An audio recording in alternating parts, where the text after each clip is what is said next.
Pure. What comes into mind when you heard the word pure? Pure, walang kahalo. Kumbaga, puro lang. Like pure income earner coming from the practice of profession or self-employed. Ito yung pag-uusapan natin ngayon para sa video na ito. My name is Alfred Quinsay. Welcome to another educational video of ACCQ Continuing Professional Education. Before we move forward, I'd like to give some salient features about dito sa tinatawag nating pure income earner from the practice of his or her profession. So, three things we need to know. Number one is that a pure income earner from the practice of profession can elect yung tinatawag na 8% income tax. And from that, pag once na na-elect niya yung 8% na yon na income tax, then pwedeng tayo magbawas doon ng 250,000 from the sales, which hindi natin magawa doon sa mixed income earner. Katulad ng mga napag-usapan natin in the previous video. Now, if you want to check that out, there's a link somewhere here. So, another thing is that, yung pangalawa, is that if you're a pure income earner, no, and yung sales mo hindi naman lalagpas ng sales mo sa buong taon hindi naman lalagpas ng 3 million, then you could be subjected to 3% percentage tax instead of yung 12% VAT. And lastly, pangatlo, is that once you elected yung 8% income tax, that would be irrevocable for the rest of the year. Marirevoke lang yun once na you have reached over 3 million. So, from there on, magiging subject ka na dun sa tinatawag na graduated tax table under train law. So, ito yung mga kinocompute natin nung mga nakaraan. So, under section 24A. And aside from that, magbabayad ka pa ng value-added tax based on sales. So, in order to illustrate that my point, so we have here an example. So, you can check this out. So, Mr. A, he's an individual taxpayer, signified his intention to be taxed at 8% income tax rate at a gross sales on his first quarter income tax return.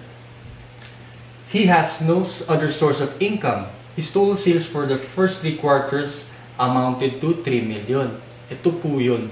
So, 500,000 plus 500,000 plus 2 million will give you 3 million.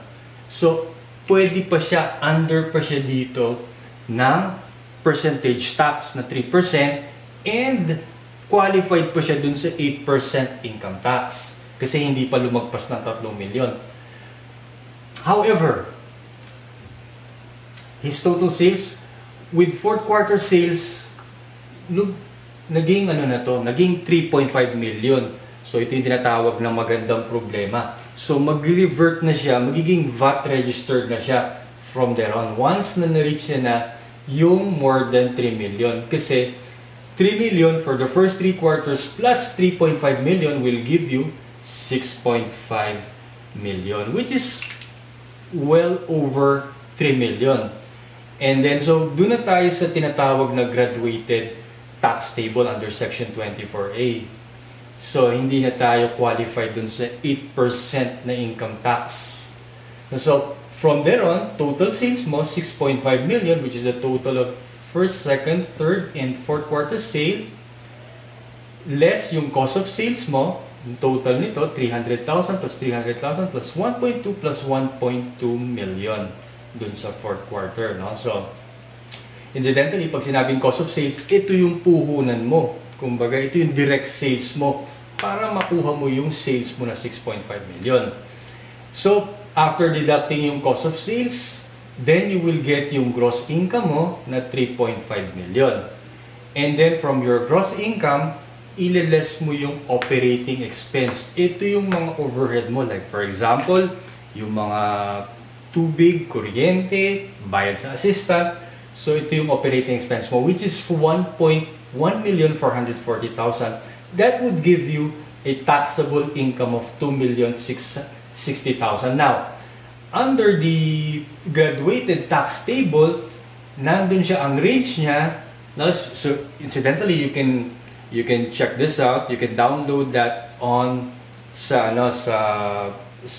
Google, no? Or sa BIR website, yung under trade law, yung individual na income tax. So ang ang range niya is between 2 million, over 2 million, but not over 8 million. So meron siyang tax, automatic tax na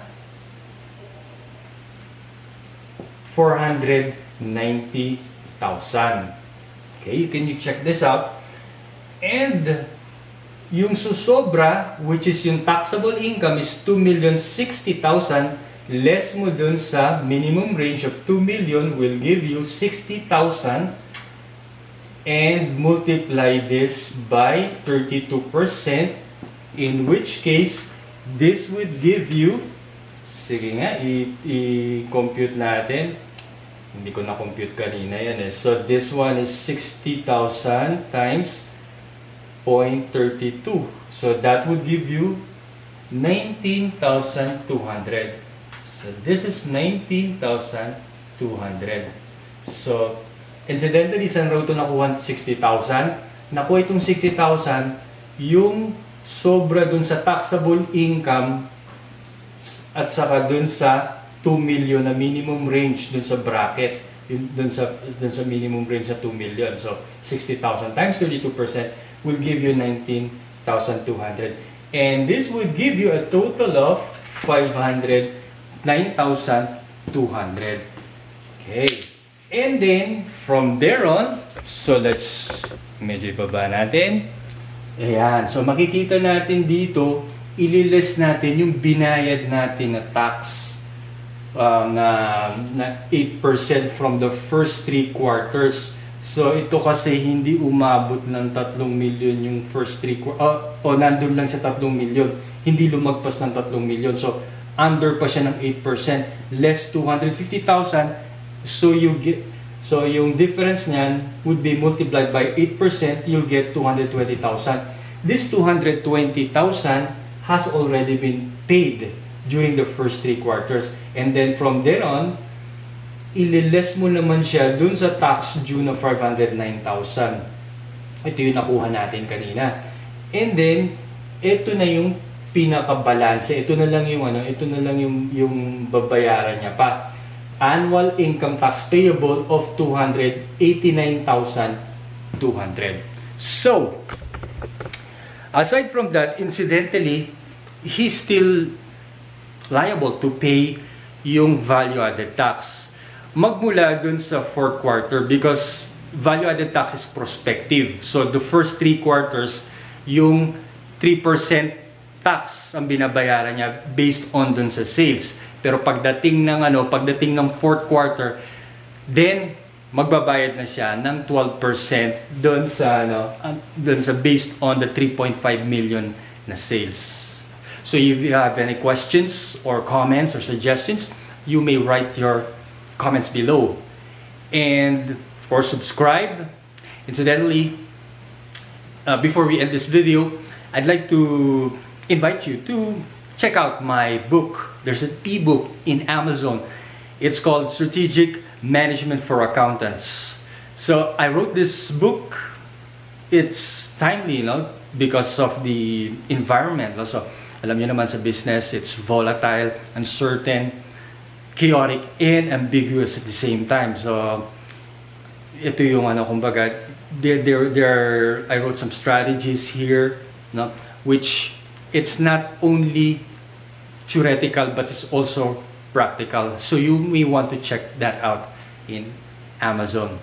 So, stay safe, God bless, and see you.